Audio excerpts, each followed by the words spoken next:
Russia simulated full-scale war against NATO, says military commander. The scale and extent of the entire exercise was far greater than officially stated. Russian wargames held last September simulated a large-scale military attack against NATO, the commander of the Estonian Defence Forces has claimed. Riho Terras confirmed NATO's fears that the Zapad or West exercises were used to simulate a conflict with the US-led alliance and show off Russia's ability to amass large numbers of troops at extremely short notice in the event of a conflict. The drills, which were held in Belarus, the Baltic Sea, Western Russia and its Kaliningrad outpost between 14 and the 20th of September last year, depicted a fictional scenario concerned with attacks by militants, according to Russia's defense ministry. But in an interview with Germany's top-selling newspaper, Bild, Mr. Terras said, "Let me be clear.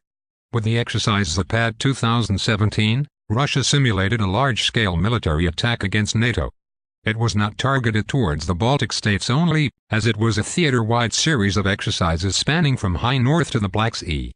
He added the scale and extent of the entire exercise was far greater than officially stated. Instead of being a purely defensive exercise, as Russia claimed, Zapad was used to simulate a full-scale conventional war against NATO in Europe, the newspaper previously reported, citing two analysts from a Western intelligence service. The report claimed the drills involved far more troops than the 12,700 that Russia's defense ministry claimed took part.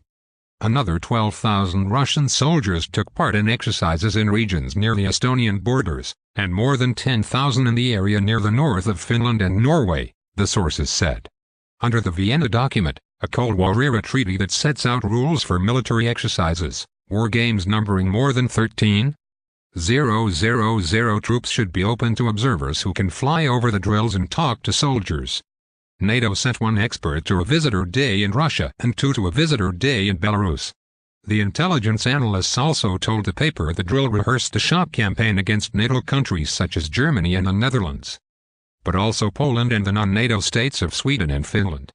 It practiced neutralizing or taking under control airfields and harbors in the Baltic states, as well as simulating bombings of critical infrastructure such as airfields, harbors, energy supplies in Western Europe.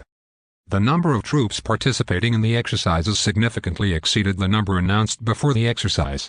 The scenario was a different one and the geographical scope was larger than previously announced, NATO Secretary-General Jens Stoltenberg said at the time.